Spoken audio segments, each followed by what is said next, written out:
Friends, नमस्कार। मैं अभिषेक कुशवाहा, आपका मोमेंटम मेंटर। चलिए इस हफ्ते की भी वीकेंड एनालिसिस को शुरू करते हैं और समझते हैं कि यहाँ से मार्केट किस डायरेक्शन में जा सकता है। क्या मार्केट में कोई करेक्शन संभव है या यहाँ से एक अच्छी अपसाइड मूव हमको देखने को मिल सकता है। एग्जैक्टली हमें मार्केट में इस वक्त क्या करना चाहिए, इस बारे में डिस्कशन करेंगे। तो देखिए, सबसे पहले तो जो सबसे इंपॉर्टेंट चार्ट है हमारे मार्केट का, निफ्टी, उसके बारे में हम डिस्कशन करते हैं। निफ्टी ने इस वीक एक नया ऑल टाइम हाई बनाया है और उस ऑल टाइम हाई पे ये सस्टेन नहीं कर पाया। बहुत ही ज्यादा वोलेटाइल वीक था ये। इस पूरे वीक में बहुत सारा अप डाउन देखने को मिला और फिलहाल अपने ऑल टाइम हाई पे सस्टेन नहीं कर पाया, जो कि पॉसिबल है, बहुत ज्यादा पॉसिबल है जब मार्केट किसी ऐसे ब्रेकआउट लेवल पे होता है जहां पे पहले वो रेजिस्टेंस फेस कर चुका है, तो वहां पे इस टाइप का वॉलेटिलिटी पॉसिबल है। और वही यहाँ फिलहाल मार्केट में होते दिख रहा है। पिछले 3-4 हफ्तों से उसी लेवल पे रुका हुआ है, ऊपर जाने की कोशिश कर रहा है और लगातार एफर्ट मार रहा है। और इस हफ्ते इसने ऑल टाइम हाई बनाया मगर सस्टेन नहीं कर पाया और लगातार वहां पे एक वॉलेटिलिटी मेंटेन थी पूरे थ्रू आउट द वीक। अब यहाँ पे क्या चिंता की कोई वजह है, क्यों ये मार्केट ऊपर नहीं जा पा रहा है, क्या रीजंस हैं? तो कुछ ऐसे रीजंस हैं जिनकी वजह से लगातार मेरे माइंड में एक कहिए तो एक चिंता की लकीर बनी हुई है। क्योंकि इस हाई लेवल पे आने के बाद भी आप लोगों का, जहां तक मैं समझता हूं, पोर्टफोलियो पॉजिटिव नहीं होगा। तो जितना, क्योंकि मैं इस चीज को इसलिए कह रहा हूं क्योंकि कुछ ऐसे इंडेक्स हैं जो मार्केट को सपोर्ट कर रहे हैं और कुछ इसके अगेंस्ट में खड़े हैं। और इस तरीके के मार्केट में और इस तरीके के जो इस वक्त सिचुएशन तैयार है, ऐसी सिचुएशन जनरली देखने को नहीं मिलती है कि कुछ इंडेक्स जो है उसको सपोर्ट कर रहे हैं, मार्केट के फेवर में है, और कुछ जो है उसके अगेंस्ट में है। देखिए, मैं किन इंडेक्स की बात कर रहा हूं। मैं इस वक्त जो मेरे लिए चिंता की बात है वो माइक्रो कैप और स्मॉल कैप इंडेक्स की बात है। मैं उनको लेकर के ज्यादा चिंतित हूं क्योंकि ज्यादातर लोग इन्वेस्टमेंट भी उन्हीं स्टॉक्स में करते हैं ताकि एक सब्सटेंशियल पोर्टफोलियो में ग्रोथ हो। और जब भी मार्केट में एक करेक्शन आता है तो सबसे तेजी से करेक्ट भी यही इंडेक्स होते हैं और उतनी ही तेजी से रिकवर भी करते हैं। मगर अभी क्या कंडीशन है कि अभी निफ्टी चल रही है, उसके सपोर्ट में बैंक निफ्टी चल रही है, बल्कि निफ्टी से बेहतर परफॉर्म कर रही है। यदि देखा जाए तो मिड कैप भी कंपैरेटिवली बहुत अच्छा परफॉर्म कर रही है। मगर जो परफॉर्म नहीं कर रहे हैं वो है माइक्रो कैप और स्मॉल कैप। सबसे ज्यादा बुरी स्थिति माइक्रो कैप स्टॉक्स की है, क्योंकि ज्यादातर में ब्रेकडाउन हो रहे हैं, अपने सपोर्ट लेवल्स को ब्रेक कर रहे हैं माइक्रो कैप और स्मॉल कैप स्टॉक्स। और बहुत ज्यादा कैपेबल हैं ये दो इंडेक्स अपने आप में ही कि मार्केट को यहां से करेक्ट भी करा सकते हैं। देखिए, मार्केट में क्रैश होना और मार्केट में एक करेक्शन आना, दोनों डिफरेंट सिनेरियो हैं। देखिए, जब क्रैश आने वाला होता है तो उसके रिलेटिव इतनी न्यूज़ेस होती हैं, मतलब एक पूरा बैकग्राउंड बन चुका होता है तो मार्केट क्रैश करता है। मगर जब मार्केट में करेक्शन आना होता है ना तो ज्यादा न्यूज़ेस की जरूरत नहीं होती, ज्यादा उसके पीछे किसी मतलब वो एक्चुअली वो क्या होता है ना, वो कभी भी शांति से, चुपके से कभी भी आ जाता है। और जब वो आता है तो इस तरीके से बहुत सारे स्टॉप लॉस, बहुत लोगों के पोर्टफोलियो को डैमेज करके तब आता है। तो वो उसको कोई स्पेसिफिक रीजन नहीं चाहिए होता है। छोटे से रीजन के साथ भी मार्केट यदि ज्यादा हैवी हो चुका होता है, मतलब एक काफी अच्छा मूव दे चुका होता है, उसके बाद एक उसको हैवीनेस महसूस होती है तो मार्केट करेक्ट हो जाता है। और उस वहां पे कोई खास रीजन नहीं होता और वही सबसे ज्यादा लोगों को पेन दे के जाता है। तो यहाँ पे क्या करना चाहिए? देखिए, मैंने इतनी सारी बातें की मगर वो उन सारी चीजों को हम बाय चार्ट देखें तो ज्यादा बेहतर तरीके से समझ पाएंगे। देखिए, ये है निफ्टी का चार्ट। निफ्टी ने देखिए लास्ट वीक एक ऑल टाइम हाई बनाया, जो कि आपका ऑल टाइम हाई था 26,325 का। उस ऑल टाइम हाई पे सस्टेन नहीं कर पाया और उसकी क्लोजिंग हुई है 26,186 की। और उसी वीक में उसने लो भी बनाया था आपका 25,891 का और 26,186 पे क्लोज किया। तो आप सोचिए कि उस पूरे वीक में अच्छा खासा अब साइड और डाउन साइड का मूव देखने को मिला हम लोग को, और काफी परेशान था मैं भी कि क्या हो रहा है। मेरी जो पिछले 2 वीकेंड से मैंने एनालिसिस में कहा था, क्या वो फलीभूत होता दिख रहा है, क्या वो चीज एग्जैक्टली हो रही है, मुझे लगा, ऐसा महसूस हुआ।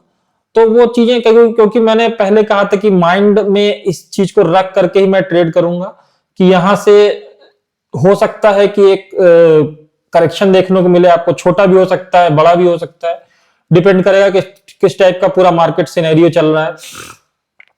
देखिए, क्योंकि मैंने बोला था कि मुझे एक डबल टॉप जैसा फॉर्मेशन दिख रहा है। यदि आप ब्लू लाइन को देखेंगे तो एक डबल टॉप है। हाँ, हालांकि एक ये एक्सटेंडेड एम शेप है, इसमें आपका डबल टॉप में एक एक्सटेंडेड डबल टॉप आप कह सकते हो, उसे एक्सटेंडेड एम कह सकते हो। यदि बनता है यहां से करेक्ट करता है तो इन दैट केस, और ये ब्लू लाइन से मैंने मार्क किया हुआ है उसको। और यदि ये यहां से करेक्ट करता है तो इसका नेक लाइन होगी 25,650-660 के आसपास, 24,360 के आसपास का वो लेवल होगा जहां पे ये इसका नेकलाइन बन रहा है। और यदि इसके नीचे ये सस्टेनेबली इसके नीचे तक आता है, यहां तक आता है और इसका ब्रेकडाउन करता है, तो फिर आपको नेक्स्ट लेवल आपको देखने को मिलेंगे 22,486 तक का ये फॉल आपको देखने को मिल सकता है। उससे भी वर्स्ट कंडीशन हो सकती है, मगर उसके बारे में अभी बात करने का कोई मतलब नहीं है। तो अब देखना है कि देखिए, क्योंकि जनरली मार्केट क्या होता है, जब मार्केट अपसाइड जाता है तो मान लीजिए यदि लार्ज कैप में कोई करेक्शन होता है, तो वो करेक्शन इतना बड़ा नहीं होता लार्ज कैप स्टॉक्स में, मगर उसके कंपैरेटिव में स्मॉल कैप और माइक्रो कैप में बड़ा करेक्शन आता है। और वैसे ही जब वो रिकवरी होती है तो लार्ज कैप इतना तेजी से रिकवर नहीं करता जितना तेजी से स्मॉल कैप और माइक्रो कैप में रिकवरी दिखती है। अब वो रिकवरी क्या यहां से होनी है या यहां से भी मार्केट करेक्ट होने जा रहा है, वो सारी चीजें संभावनाओं पे है। सिचुएशंस देखिए, 3 ऐसे मेजर सिचुएशंस हैं जिसकी वजह से मुझे टेंशन है इस वक्त। एक, लगातार एफआईआईज की सेलिंग चल रही है। दूसरी, यूएसडी आईएनआर 90 के लेवल को टच कर चुका है और वहीं पर रुका हुआ है। हो सकता है यहां से यदि और अपसाइड जाता है तो मार्केट के ऊपर प्रेशर बनेगा। एफआईआईज जैसे मैंने बताया सेलिंग कर ही रहे हैं लगातार, उनकी सेलिंग पे कोई रुकावट नहीं लग रही है। और तीसरा, माइक्रो कैप और स्मॉल कैप का गिरना। ये 3 मेजर रीजन है जिसकी वजह से मुझे लगता है कि मार्केट में कुछ बहुत करेक्शन देखने को मिल सकता है, या हो सकता है कि थोड़ा बहुत स्मॉल कैप माइक्रो कैप और करेक्ट करके हो सकता है अपसाइड भी जाए। वो सारी चीजें भी हम लोग चार्ट पे देख लेते हैं। तो निफ्टी इस तरीके से देखा जाए तो निफ्टी में एक अच्छा अपसाइड मूव अभी भी चल रहा है। थोड़ा बहुत टॉप पे करेक्शन आना, थोड़ा टॉप पे वॉलेटिलिटी मेंटेन होना, ये कॉमन सी चीज है। और यदि इसके कंपैरिजन में बैंक निफ्टी का चार्ट देखा जाए, जो कि ये आ गया आपके सामने, तो ये अपने आप में अलग ही स्ट्रांग दिख रहा है। और अब देखिए, इसका मेजर ब्रेकआउट हुआ था 53,500 के आसपास। उसके बाद फिर 57,475 के आसपास एक ब्रेकआउट हुआ और तब से ये स्ट्रांग दिख रहा है। और इसने अभी रिसेंटली इसी वीक में इसने 60,000 का हाई बनाया है, जो कि अपने आप में कमेंडेबल है। और यहां से ये अभी भी मुझे स्ट्रांग ही दिख रहा है। अब यही तो कंफ्यूजन क्रिएट कर रहे हैं ये 2 सेक्टर। देखिए, एक तो ये बैंक निफ्टी हो गया, दूसरा आपका मिड कैप। देखिए, इसमें सस्टेनेबल ब्रेकआउट हुआ था 13,380 के आसपास, इसने ब्रेकआउट किया था और उसके बाद से अभी भी मजबूत दिख रहा है मुझे। और रही बात, आप इसको कह सकते हो तो इसने आपका इनवर्स हेड एंड शोल्डर जैसा फॉर्मेशन करके इस ब्रेकआउट किया था। देखने वाले का नजरिया है, सब अपने अपने तरीके से देखते हैं। मेरा देखने का तरीका जो है मैं वो बता रहा हूं आपको। ये यहाँ पर डबल टॉप का फॉर्मेशन हुआ था, उसका ब्रेकआउट हुआ है। अब देखिए सस्टेन करता है कि नहीं करता है ना। ये ब्रेकआउट हुआ था, ये ब्रेकआउट कैंडल थी आपकी जो बनी थी 10 नवंबर वाला जो वीक था, उस वीक में इसने ब्रेकआउट किया था। ब्रेकआउट कैंडल भी अच्छी बड़ी बनी थी 3% की। तो मिड कैप में भी देखिए अच्छी खासा स्ट्रेंथ दिख रहा है, मगर जो टेंशन दे रहे हैं वो ये 2 सेक्टर्स हैं। देखिए इनको, ये दो इंडेक्स हैं। एक है आपका निफ्टी स्मॉल कैप, एक देखिए फॉलिंग ट्रेंड लाइन को फॉलो कर रहे हैं। एमएसआई सेटअप में भी मेरे देखिए तो ये सिग्नल लाइन के नीचे चल रहे हैं और बियरिश जोन में जाने वाला है ये। और देखिए जो सपोर्ट लेवल, जो नियरेस्ट सपोर्ट लेवल है 17,400 का, इसका ब्रेकडाउन भी मुझे लगता है कि इस वीक नहीं तो नेक्स्ट वीक देखने को मिल सकता है, यदि ये वीकनेस कंटिन्यू रहती है तो। और देखिए इससे भी ज्यादा बदतर स्थिति यदि किसी की है अकेले इस माइक्रो कैप में, जो कि अपने आप में क्षमता रखता है कि अपने साथ में पूरे मार्केट को भी ले जा सकता है नीचे, तो देखिए इसमें तो ब्रेकडाउन हो भी चुका है, जो कि लगभग 23,000 के आसपास का लेवल था, वहां पे ब्रेकडाउन दिया है उसने। एक स्ट्रॉन्ग सपोर्ट लेवल था, यहाँ का ब्रेकडाउन दिया है।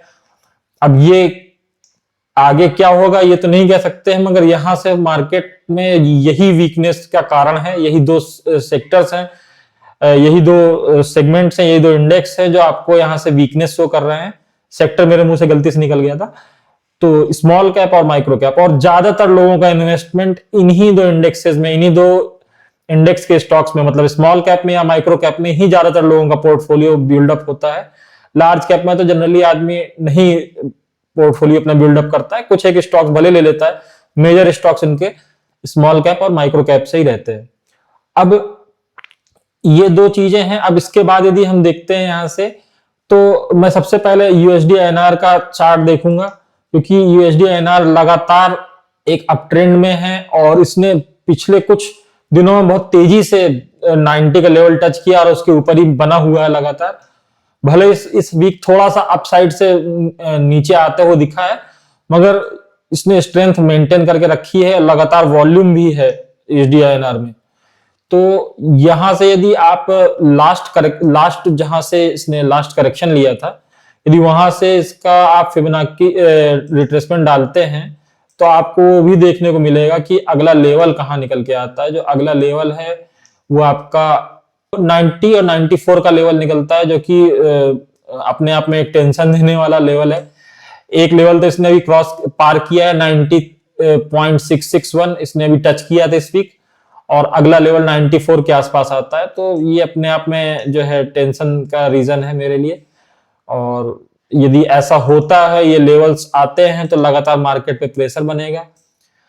हाँ, इस बीच में जरूर आईटी सेक्टर में थोड़ा सा बुलिशनेस देखने को मिली है, इसका रीजन भी यही यूएसडी आईएनआर का चार्ट है। और चलिए चार्ट देख लेते हैं, जिससे कि आपको मार्केट का बाकी सिनेरियो देखने में मिले और समझ में आए। देखिए यूएस मार्केट के चार्ट्स को देखना बहुत जरूरी है, और वो लगातार जो है स्ट्रेंथ दिखा रहे हैं। ये डाउ जोन्स का चार्ट है और क्लियर कट इसमें स्ट्रेंथ दिख रही है लगातार। ये पहले 2-3 हफ्ते जरूर थोड़ा सा लग रहा था कि वीकनेस आ रही, मगर उतनी तेजी से रिकवर हुआ लास्ट टू लास्ट वीक में, करीब 3% के कैंडल के साथ रिकवरी किया। और आज देखिए इसने इस वीक में इसने जो है लास्ट स्विंग क्लोज पे से ऊपर इसने क्लोजिंग दी है, तो स्ट्रेंथ है, कंटिन्यू बना हुआ है। S&P 500 की भी सेम स्थिति है। यदि यहाँ पे नेस्डेक का चार्ट देखा जाए तो यहाँ पे भी सेम स्थिति है। आपका यूएसडी आईएनआर का चार्ट हमने देख लिया है। बिटकॉइन का, इथेरियम का चार्ट देखें तो ये अभी भी वीकनेस ही शो कर रहा है। देखिए बिटकॉइन का चार्ट अभी भी वीकनेस में ही है और लगातार ये नीचे साइड को ही जाता दिख रहा है। इथेरियम में भी सेम सिचुएशन है, क्योंकि ये फॉलो करते हैं। साथ में देखते हैं कि इमर्जिंग मार्केट का क्या कंडीशन है। ठीक है, इमर्जिंग मार्केट का यदि चार्ट देखते हैं तो ये भी अभी स्ट्रेंथ ही शो कर रहा है, और ऑलमोस्ट पूरे वर्ल्ड के ही इमर्जिंग मार्केट्स यूएस मार्केट को फॉलो करते हैं। बस एक इंडियन मार्केट ही है जो थोड़ा सा कुछ अभी इस वक्त इसमें विचित्र चल रहा है, कुछ नया है, और कहीं से भी कोई सिंक नहीं दिख रहा है, अनसिंक चार्ट लग रहा है इस वक्त। तो ये हो गया एक मार्केट में जो व्यू बनना था। हाँ, थोड़ा सा कमोडिटीज में भी जाकर के एक बार देखना बहुत जरूरी है। कमोडिटीज में जाकर के हम देखते हैं तो सबसे पहले आपका गोल्ड का चार्ट देखते हैं। एमसीएक्स का गोल्ड का चार्ट है, इंडिया में ट्रेड होता है, और एमसीएक्स के गोल्ड चार्ट में भी देखिए स्ट्रेंथ वापस से आ गई है। इसने पिछले स्विंग हाई से ऊपर की क्लोजिंग दी है और लगातार स्ट्रेंथ शो कर रहा है।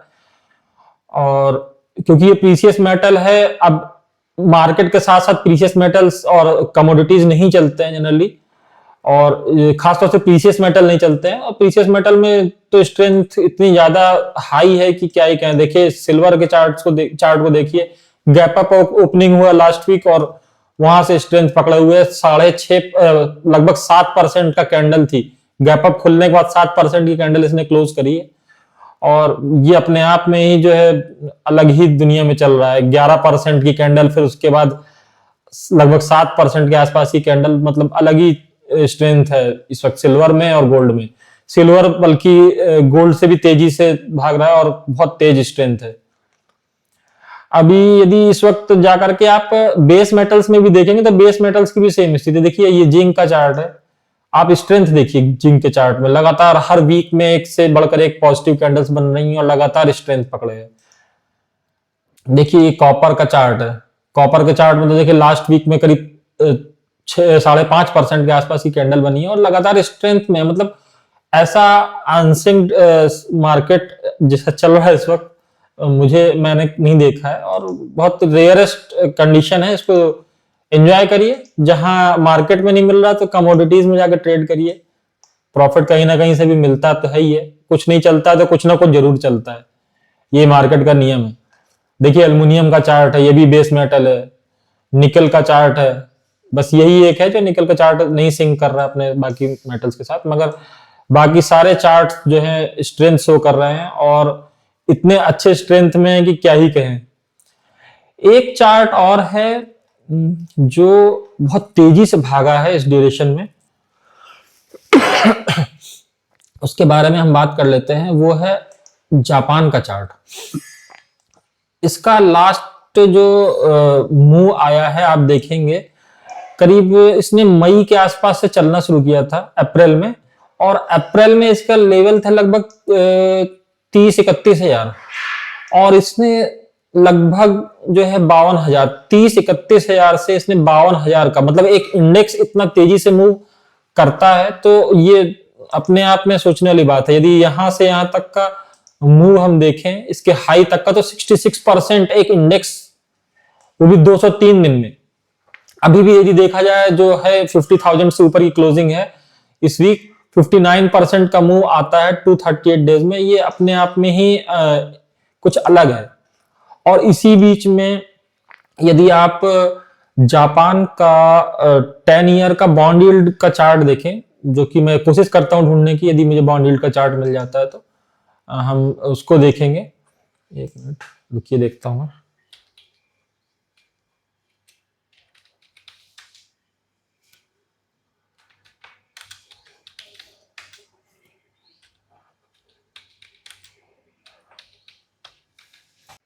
ये रहा शायद चार्ट, और देखिए इसमें ये भी एक चिंता कारण है। ये इसने एकदम से 1.5 1.6 के पास से ब्रेकआउट दिया और वहां से लगातार स्ट्रेंथ बन गई है। ये भी अपने आप में इस तरीके का बॉन्ड यील्ड होना भी, क्योंकि देखिए पहले ये था बहुत लो लेवल पे था, इसने इस बीच में बहुत ज्यादा तेजी से बढ़त ली है। और इसका भी एक रीजन है कि पैसा वापस से जापानी मार्केट में जा रहा है। जो यहां से अब तक लीज लेकर के इधर उधर इन्वेस्ट कर रहे थे, वो पैसा भी वहां पे वापस जा रहा है। तो ये भी रीजन है कि यहाँ पैसा मार्केट से जो गायब होता दिख रहा है, ये एक रीजन मुझे लग रहा है। क्योंकि कुछ अलग दिखता है तो मुझे लगता है आप लोगों के साथ डिस्कस करना चाहिए। तो ये सारे कंसर्न लेवल हैं और मार्केट में हमें अब क्या करना चाहिए, तो इसके बारे में भी हम डिस्कस कर लेते हैं। देखिए हमें क्या करना है, माइक्रो कैप और स्मॉल कैप में जहां पे भी हम ट्रेड कर रहे हैं, अपने निकलने के लेवल को पहले मार्क कर लीजिए कि किसी भी स्थिति में ये लेवल यदि आते हैं मैं निकल जाऊंगा स्टॉक में। जो लॉस होता है थोड़ा बहुत लॉस लीजिए और बाहर होइए, ये सबसे बेहतर तरीका होगा। ना कि अगले लंबे समय के लिए अपने पैसे को ब्लॉक करिए। कोशिश करिए नए ट्रेड्स में जाइए तो कम अमाउंट से ट्रेड करिए। कोई ब्रेकआउट दिखता है तो ट्रेड करिए। मैं ये नहीं कह रहा हूं कि आपको ट्रेड नहीं करना है, ट्रेड करिए, ब्रेकआउट्स पे ट्रेड करिए, क्योंकि जब मार्केट में ऐसी सिचुएशन बनती है, देखिए एक्चुअली मैं गिरते हुए मार्केट में मैं हमेशा स्टॉक्स को पकड़ने की मेरी आदत है, खासतौर से मोमेंटम ट्रेडिंग के लिए, और रिवर्सल ट्रेड्स मुझे मिलते हैं मैं जरूर लेता हूं और मैं मल्टीपल अटेम्प्ट्स मारता हूं। एक ही स्टॉक में मुझे 2 बार अटेम्प्ट्स मिलते हैं ब्रेकआउट को, मैं 2 बार मारता हूं, गलत होता हूं, एसएल लेता हूं, बाहर आ जाता हूं। छोटा एसएल रहता है, छोटी एंट्री करता हूं मैं रिवर्सल ट्रेड्स में। और जैसे मुझे लगता है कि मैं अब सही हो गया हूं, मेरी यहां से एंट्री सही चल रही है, तो मैं वहां पे अपनी क्वांटिटी बिल्डअप करता हूं। मगर वो अटेम्प्ट्स यहां पे लेना, मल्टीपल अटेम्प्ट्स लेना, देखिए क्योंकि थोड़ा सा मार्केट कुछ अलग ही चल रहा है, क्योंकि मेरे अब तक के 8 साल के 9 साल के एक्सपीरियंस में मुझे ऐसा मार्केट नहीं मिला जहां पे सब कुछ दो अलग खेमे हैं, कौन किसको खींच के किधर ले जाएगा अभी कुछ नहीं कह सकते हैं। क्योंकि यदि माइक्रो कैप और स्मॉल कैप और बाकी सिचुएशंस जो हैं वो प्रभावी हो जाती हैं तो बैंक निफ्टी और जो है आपके मिड कैप को भी नीचे ले जा सकती है और पूरा मार्केट भी क्रैश, यहां से क्रैश तो नहीं होगा, करेक्ट हो सकता है, एक अच्छा करेक्शन भी देखने को मिल सकता है। और यदि हो सकता है कि पूरा मार्केट और सेंटिमेंट ही पॉजिटिव हो जाए तो स्मॉल कैप और माइक्रो कैप भी यहां से अपसाइड जाने लगे। दोनों ही सिचुएशन पॉसिबल है और दोनों ही संभावनाएं ज्यादा है। थोड़ा सा ज्यादा है मेरे को माइनस साइड का लग रहा है, क्योंकि यहां से यदि मोमेंटम आएगा भी तो मोमेंटम में स्ट्रेंथ नहीं रहेगी। मैं लगातार हर वीक कह रहा हूं। तो अपने एसेल्स को मजबूती से ट्रेल करते रहिए। जिन भी पॉजिटिव पोजीशंस में आप हैं या नहीं यदि एसेल लगाया है तो अब लगा लीजिए, क्योंकि इससे बदतर स्थिति में आपका पोर्टफोलियो जा सकता है। और हो सकता है यहां से यदि आप निकल जाएंगे, देखिए हमेशा एसेल लेके पछतावा नहीं करना चाहिए। एसेल लगा, जो लॉसेस मिले या तो आपको उसको उसमें बहुत पहले उन लॉसेस को बुक कर लेना चाहिए था। यदि नहीं किए हैं तो लॉसेस लेना गलत नहीं है। हाँ, मगर देखिए पेन उन्हें होता है जो एकदम से शुरुआत किए होते हैं और शुरुआत में इनको बड़े एसेल लग जाते हैं, तो वो टाइमिंग भी बहुत मैटर करती है मार्केट में। मगर जो पहले से कर रहे हैं और बिना एसेल के करते थे, 22 लाख पैसा कमाए भी थे और अब उनको लग रहा है कि पोर्टफोलियो मेरा ठीक ठाक सब्सटेंशियल लॉस दिख रहा है, तो उनको वो चीजें सीखनी थी और उनको वो एसेल लेने की प्रैक्टिस बनानी जरूरी थी। और एसेल बुरा नहीं है, एसेल हमेशा आपके फेवर में ही वर्क करता है, बड़े लॉसेस से बचाता है। अभी भी मेजर सपोर्ट लेवल्स मार्क करिए और देखिए कि यदि इन सपोर्ट के लेवल के नीचे जाने का स्टॉक्स बेकार हो रहे हैं, खराब हो जाएंगे, उनका स्ट्रक्चर ही बिगड़ जाएगा, तो निकलिए वहां पे। मेरा सजेशन यही है आपके लिए। और जो अच्छे हैं, स्ट्रॉन्ग चार्ट हैं, वहां पे भी ट्रेड करने में कोई बुराई नहीं है, मगर वहां पे भी अपनी क्वांटिटी रिड्यूस कर लीजिए। जो मेजर प्रॉफिट आपको लगता है बुक कर लीजिए। मौके फिर मार्केट में आएंगे, पैसा आपके पास उतना ही है, लिमिटेड अमाउंट से हर आदमी ट्रेड करता है, ठीक है। और अच्छा प्रॉफिट भी गेन किया है तो जरूरी नहीं अपने प्रॉफिट को बर्न करिए, अपने उस प्रॉफिट को लॉक करिए, उस प्रॉफिट पे रिस्क मत लीजिए। प्रॉफिट बैंक अकाउंट में आता है तभी वो प्रॉफिट होता है, नहीं तो अनरियलाइज्ड प्रॉफिट कहलाता है। तो यही मेरा सजेशन है, अपने एसएल को ट्रेल करिए, यदि नहीं है एसएल लगाइए, सपोर्ट लेवल्स मार्क करिए, यदि उनके नीचे स्टॉक जाता है बाहर हो जाइए और समझदारी से ट्रेड करिए। ये सिचुएशन नॉर्मल मार्केट सिचुएशन से अलग है, मैं बार बार यही कहूंगा, ये नॉर्मल मार्केट सिचुएशन से अलग है। दोनों तरफ की प्रोबेबिलिटी है, थोड़ा माइनस की तरफ के लिए मुझे ज्यादा लग रहा है, मैं गलत भी हो सकता हूं, मगर समझदारी यही है कि अपने प्रॉफिट को, अपने पोर्टफोलियो को लॉस में ले जाने से बचाना आपका ही काम है। मैं सुझाव दे सकता हूं, करना आपको ही पड़ेगा, तो करिए और समझदारी से ट्रेड करिए। Thank you. ये वीडियो मैं यही बंद कर रहा हूं। आपका इस वीडियो को देखने के लिए, आपका प्यार देने के लिए धन्यवाद।